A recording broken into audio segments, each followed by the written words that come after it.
Hello YouTube, Damo_23 here and welcome back to another episode on the YouTube channel. In today's video we have the Carabao Cup semi-final. We've got the first game at Old Trafford with the second game at the racecourse, and we play Manchester United with a chance to get to Wembley for the first time in the save. Since we last met, we've been on a little bit of a run in the league as well, and we're cementing what looks like a European sort of run in the Premier League at the moment. And as things stand, things could really go well towards the end of the season and see us actually make Europe for the first time in the save. If you are enjoying the content, give it a like, do subscribe to the YouTube channel. We are nearly on our way to 450 subscriptions, which I cannot believe. It is free to do so. Just click the big red button. I would love to get there by the end of the year.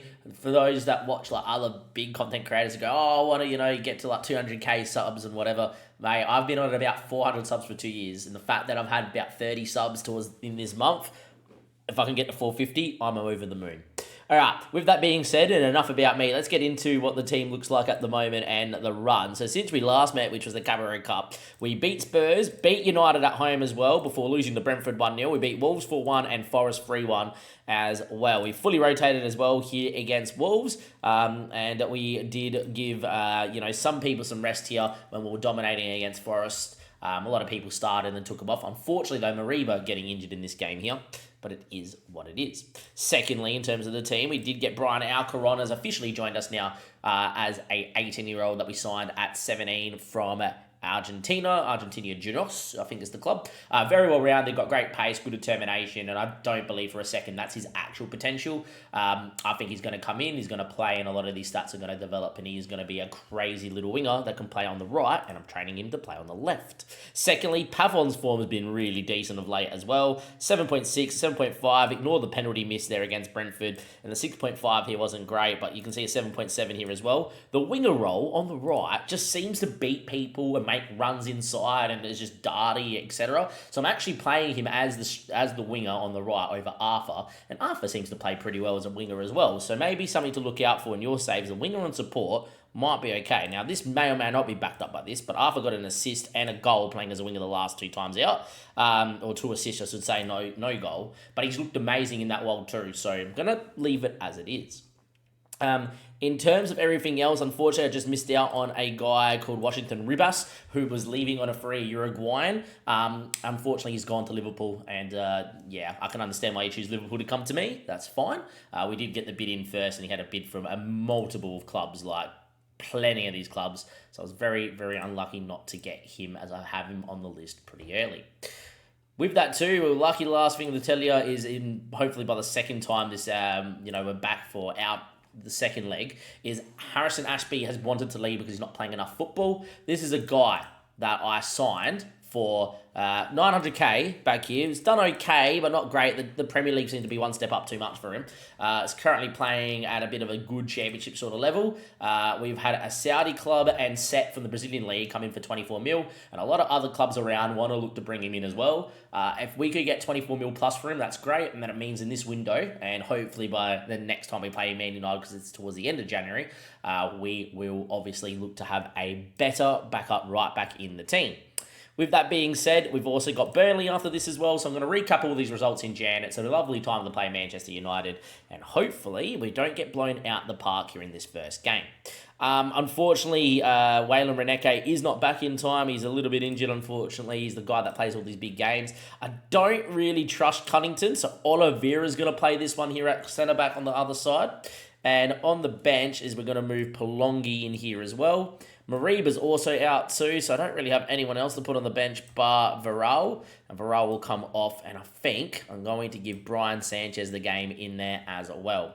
Unfortunately, under 21s did play the other day, so George Davies can't start this one, and George has been doing okay, the 16-year-old. The more minutes he seems to be getting second half of the year, or a little bit just gone, he seems to be getting that little bit better as well, and hopefully continues and develops into a monster. With that being said, your team to play at Old Trafford is Arthur in goal. Important to note, Dominguez is getting to the stage where I think he's going to become better. He's also worth about $100 million. It's going to get to the stage where Luis Dominguez has to take the reins here, but not just yet. Robertson on the right, who also has been developing pretty well. Look how well-rounded he's becoming now. Arriga, Oliveira, your destiny, your doggy's been in amazing form at a 7.62 in his last 5. Koulibaly on one side with Sanchez playing on the other. Pavon on the right wing, McAtee for the middle, Pavlovic on the left, and Josh Herman has been playing and developing out of his skin. He's now up to 3 stars in advanced forward, finishing in first touches up to 14. There's no upward arrows here, but trust me, there have been for sure. Since moving into the poacher role, he's got 10 and 19 now, and if you look at the recent form, bar the couple of games where he's missed a penalty in, which is the 6.2 and 6.3, you can see that he is starting to slap some goals into some good performances, and I highly recommend the poacher role if you can't get your strikers to score. Let's get into this game here as well, and hopefully we'll be okay. Wanted me to play like Jack Walters in there. That was a very weird decision. But yeah, let's get in there. Hopefully we'll be all right. Berger apparently has had an insane intake at Southend. Keep bouncing between 7th and 9th. I have 4 centre mids at a starters rotating in the 2-man mid. I've got an insane intake. Definitely send the link. I'll have a look. Man United lining up with Popovic in goal. Morgala's there. Daniel Hoy's a wonder kid. Amas is a very good player as well. A pretty strong Man United side. They are without Martinez and Rashford both injured. Let's see what we can do. And off we go. Hoyland's up front. Okafor is very quick as well. Like if I just go like this and actually show you the team, you can see that we're not at this level yet. So the Serbian's a good backup. Morgala. His physicals are usually better on FM than that. Daniel Hoy as a wonder kid is looking outrageous. Been now capped by England. Lorenzo Parola obviously is one of the better centre-backs you can get on the game. Like look at him. He's unbelievable. Harry Amos at left-back looks pretty decent too as a fringe player, but someone I would look to sign. Conor Gallagher's moved here from Chelsea. Jacob has moved here from... Kiwor has moved here from Arsenal. Bev is a wonder kid Ukrainian that has got incredible physicals and looks pretty damn decent. De La Cruz is a Mexican has now been cut. That's also a good wonder kid. Okafor is very quick on the left, and Hoyland as well. You would say they've rotated a little bit here, Man United, and have gone a bit young and a bit raw, but a lot of good wonder kids. For me, this is a game that if we can get it to the racecourse and we're only down by a goal or it's level or something, that's great, because at the racecourse, I think we can beat anybody on our day, as Josh would have been offside, and it does not count. Simon and Haaland's cousins also a striker who has an insane development called Albert Brandt to Tajland. Thank you, Johnny Dramatic. I'll have a look at him after this game here as well. So far, though, 25 minutes played, United probably had a little bit more of the creativity, but fairly even game in terms of possession and pass completion we're doing pretty well in too. Gala now finds De La Cruz, the Mexican wonder kid, into Abev, the Ukrainian wonder kid. Kiwa with a ball out of Okafor, heads it back across, cleared by Oliveira, only as far as Abev. Back to Conor Gallagher, who shoots, and somehow it's through bodies. Arthur, who's generally very reliable in goal, lets that one in, and will be interesting to see the highlight or the replay of this. I think the keeper should do better from what I just saw. But let's go find out. We're 1-0 down here at Old Trafford in the Carabao Cup semi-final. Bev, Conor Gallagher, yeah, the keeper's got to do much better there. Pretty tame shot, really should have been dealt with. Unfortunately for us, we're now 1-0 down here at Old Trafford, but at least you can say we haven't been, I've only had one shot, so I'm trying to say we're not being dominated, but I feel like we're being dominated a little bit. Need this highlight to not equal a Man United goal and get the boys in at halftime. Conceding right now would almost be tie over, and, well, that's going to be a penalty, apparently. Is there VAR here? Looks like there's VAR. Having a chat. Shouldn't be a pen. He won the ball. Pen's been given. Okay. Arthur, be a hero. Be a hero, Arthur, or else we're in some trouble. Arthur versus Hoyland. Arthur is the hero. What a save. Might have been at fault for the first goal, but he's denied Man United a penalty here at half-time. Now we have to stay switched on and get into half-time here, boys. Arthur, be big. You're 6'6". Come for it. Doesn't, but in the end, Kiwor heads over. We've got to get into half-time at 1-0 thanks to our goalkeeper. That was not a good half of football at all. A very poor ending to the half. We tell the boys off. We move into here. Possession-wise, I'm happy, but we're not getting chances away, which is very unlike us. We're generally a side that is very creative. As things stand, though, if it finishes 1-0, I am very happy. Away goals do not count in the Carabao Cup either, so I'm happy at the moment. 65 minutes played. Nagoi in the box, cleared by Destiny Udogie, is very good in the air. Nagoye going on a run. Your doggy wins and then loses out. Hoy, Diogo Dallo, Oliver Skip, Diogo Dallo. Ball into the box coming for United, you feel. And, well, that is wide by Dela Cruz, the Mexican wonder kid. And that is a big miss. I'm going to make some changes here. Sanchez has not been good. Palongi's going to come in like for like. Christian Pavon for Arthur, I think, as well. Ceravolo's going to come into the hole for McAtee. And I actually think this is a Kristovic game. As a complete forward, link-up play, help us get the ball in the box. I'm also going to go... got to leave it for now. I'm going to leave it for now. It's only 1-0. Thinking about making some changes to the tactic, but I might leave it for now. Pavlovic looks dead. I can understand. Maybe could have moved Herman wide. 77 minutes played. I'm going to get Alcaron in as well on this side here. I am going to get us to touch more direct. I'm getting us to actually float the ball in there too, because Kristovic is 6'1". Ceravolo, when he gets in the box, is 6'5". I'm going to move him shadow striker as well. And what I'm going to try and get Ceravolo to do is get into the box alongside Kristovic to get in there and maybe win a header. Arthur's obviously pretty small, 5'4", and Alcaron's obviously pretty small, 5'11". But if they can get the ball in the box, that's not a bad thing. They'll want to hit an early cross. I'm not going to, but I'm going to leave it on that as well. All right, will we find a moment here? We can't really afford to concede at the moment as well. Ngui. Ball in, back stick. Headed into the bar. Wow. I think that was Hoy playing at centre-back that hit the bar there. United have come close on a couple of occasions to blow this game away. Look, boys, I'm going to take a 1-0 defeat here. At Old Trafford, United pummeled us. Over 2 XG. Very creative. We couldn't really do much out there at all. But the beautiful thing about that is we only lost 1-0 and we beat them 2-0 at home in the league not too long ago. That means it's tie on, it's game on. At the racecourse, we are a much better side. And I'm telling you guys right now, I'm pretty happy with that. I've also told the boys we're happy and they've responded well, which is good. Look, we didn't play anywhere near as well as we should have. Look, no one likes to be on the end of a defeat, but it was a great goal, even though I think our goalkeeper should do a lot better. So I'm pretty happy with that. What I'm going to do now is I'm going to cut away and we'll come back to the Man United second leg. By that stage, hopefully Ashby's left. We've signed a backup right back and we have obviously gone a little bit more of a run in the league as we look to cement a European spot in the league this season. Here we are, second leg, the racecourse. We're 1-0 down against Manchester United. We still sit 6th in the league. Let's recap some of the results so far. We beat Burnley 2-0 in a game that we're pretty comfortable in. Beat Villa 1-0, who sit 3rd. We won 1-0 through Josh Herman. Against Swansea, 3-1 does not tell the tale of this game. We're 1-0 down, we're struggling, and we scored all 3 goals from the 70th minute plus, including 2 goals in the last 5 minutes of the game to seal the deal there. We beat Brighton 3-0 before, unfortunately, losing to Bournemouth at the racecourse, which is something we don't generally do. As you can see, look at how rotated the team was in there. Dominguez in there. The brand new backup right back was in there too. Cunnington, Palengi, the brand new winger on the left-hand side got a 6.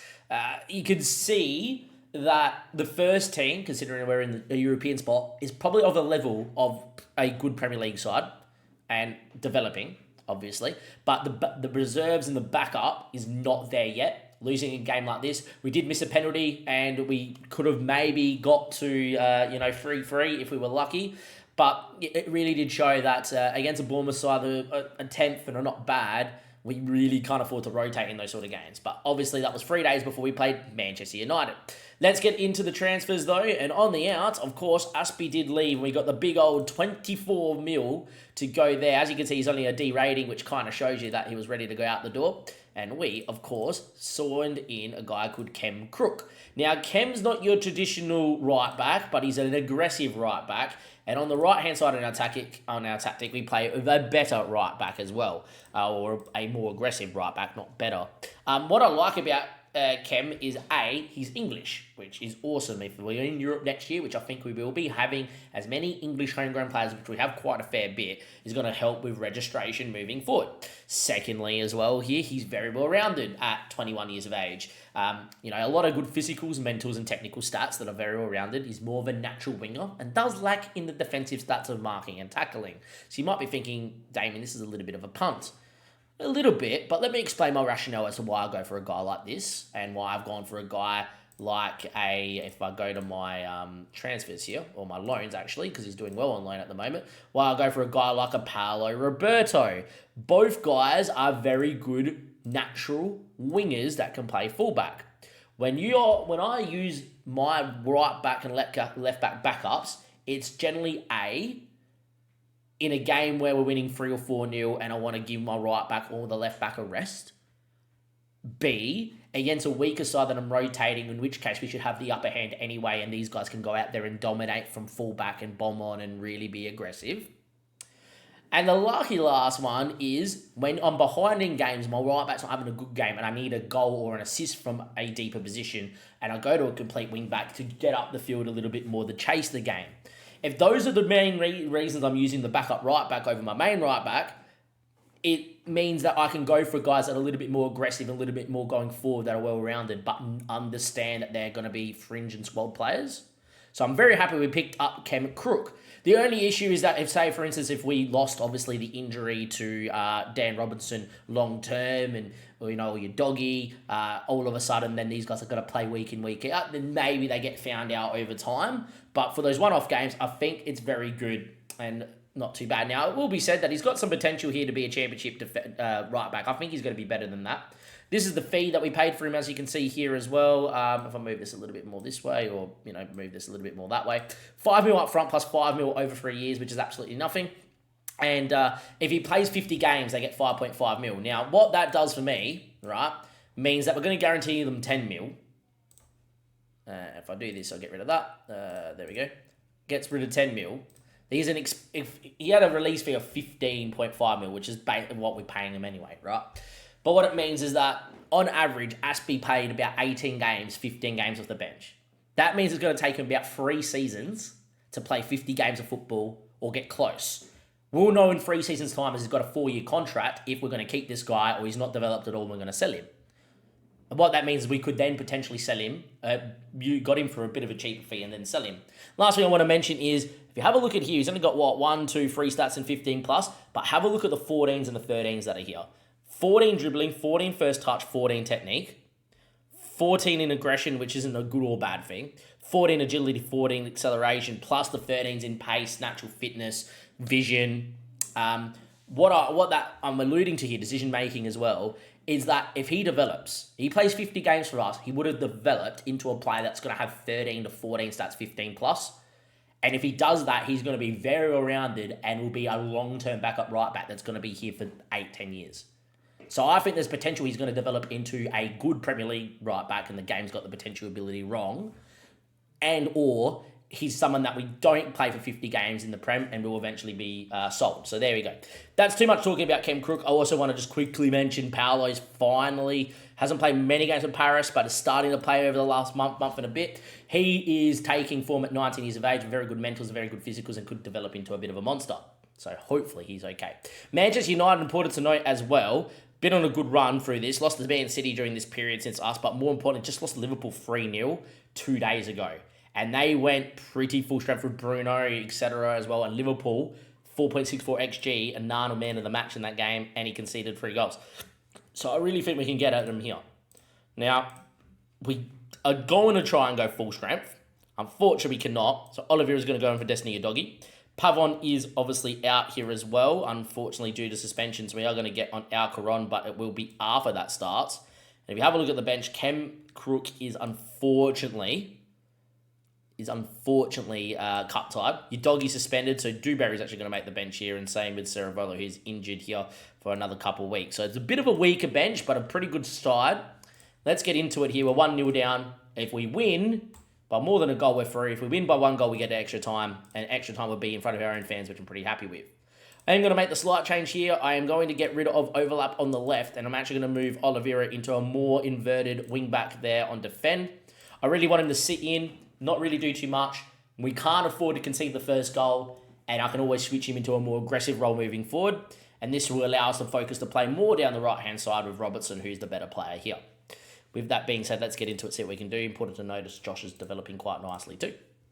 And I think we're going to be okay here as well. Let's see how Man United are going to line up as I'm getting a message on my phone. That's fine. I'll let that go for another 5 minutes or so. And we got Onana in net, Dalot, Kiwor, Parola, Amas, Sivert, Seaworld, Abab, Lacruz, Okafor, and Evan Ferguson's up front. Wow. How have you developed, I wonder? It's a pretty strong Manchester United side again, but with the Wonder Kids and not the Brunos and the Rashfords, etc., which is good. Pavlovic bombing on. Would be nice to score from kickoff. First highlight would be nice. Mariba. Koulibaly wants to hit one from distance. Wasn't far away there. Koulibaly, obviously the Wonder Kid from the Ivory Coast, would have been a great goal. But unfortunately 0-0. Now we did beat him in the league only just over a month ago, 2-0. That would be enough to see us through.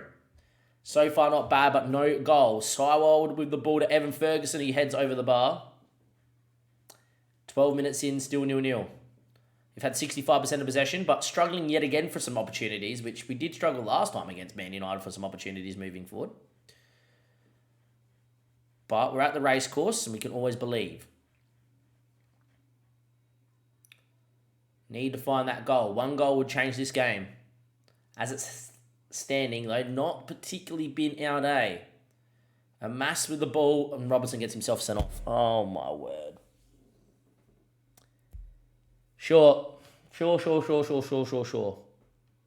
to 10 men, and that's probably killed us now.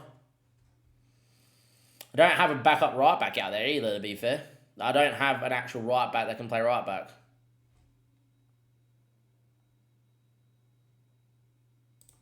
I'm actually going to move McAtee to play wing back on attack because I don't have a right back. And leave the rest of the boys out there. Come on, boys. All we need is one goal here with 10 men.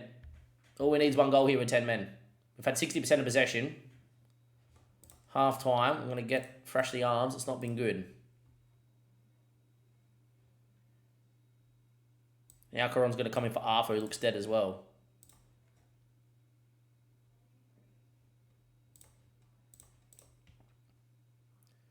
McAtee will stay outright, but wing back for now as well as an aggressive right wing back. He looks tired though as well. 60 minutes played. All right, now we need to think about what we're going to do here. Koulibaly's dead, but I don't want to bring him off because he's one of our more important players.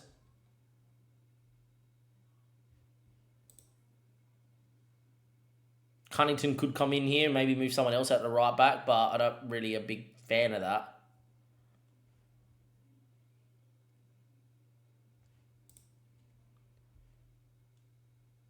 This is a big call, but I think we're going to get George Davis in at right back. Young kid, do the job. Pavlovic has had a stinker, but I trust him. Koulibaly's dead, but I need him to play. Going to make that change for now. I will make more changes in the 75th minute if we get there at 0-0. Because there's got to be a moment.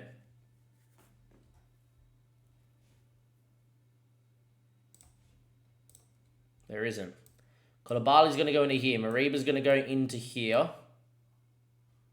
actually going to go like this and do that. Koulibaly's going to come off. Kristovic is going to come in, but he's going to come in as a complete forward on support. Okay, that's fine. I think Davis now comes in from Mariba, and he's going to be ball-winning midfielder on defend. Sit in, win the ball, distribute. I think that's fine there too.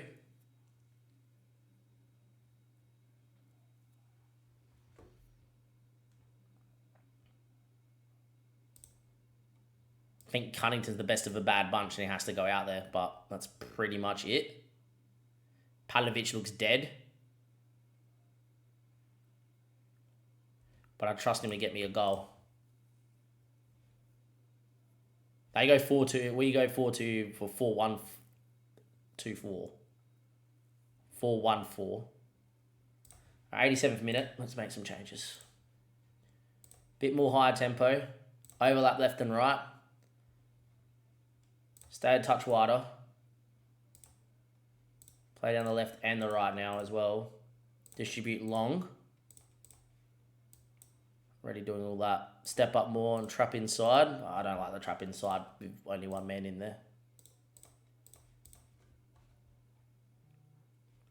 Oliveira is now going to have to go as a wing-back, complete wing-back on attack. Same with Cunnington, which is not particularly in this role.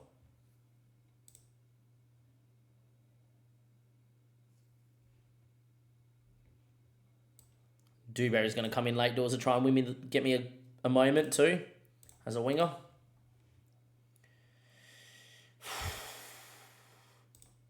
Is there going to be a moment? And this needs to go to attacking. Come on, FM. Be a moment. 5 minutes. It's a moment, but it's going to be a set piece for a Bev to shoot. Over the bar. Is there going to be a highlight here late doors? Are we going to fall in the semi-final?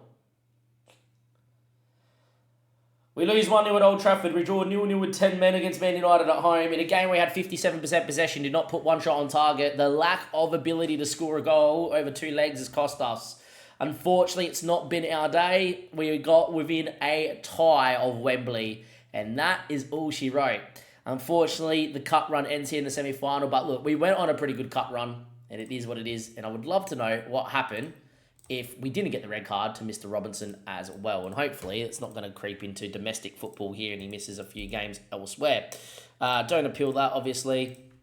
It was a red card. He made a mistake with the young right back. With that being said, I'm pretty happy with the season so far. In terms of when the next episode is going to be, I'm not too sure. We got Chelsea coming up, which seems like a pretty big game, but we've already played Chelsea this season, and I've already given you that sort of thing. We got Luton in the FA Cup in the Championship again, our third Championship side after playing Burnley and Swansea. Should be winning that one. I'm thinking if we're still in and around Europe, this Man City game coupled with the 6th round of the FA Cup might be the thing to do, because that way there you get to see a big Premier League tie at the racecourse and the FA Cup 6th round, where if we win that, we can actually finally get to the quarter-final, because we seem to lose in the 5th round a lot. As you can see, over the years, the 5th round's kind of been the furthest I think we've got. We made it to the 5th round in a lot of the seasons so far. The 5th and 4th round seem to be our undoing. So hopefully this is the year we go on a cup run that we've got Luton now in the 5th round as well. Till next time though, guys, thank you for checking out this episode. Give it a like and subscribe to the YouTube channel. And that is a cup run done. Hopefully next year we can go one better and make it to Wembley finally in the save.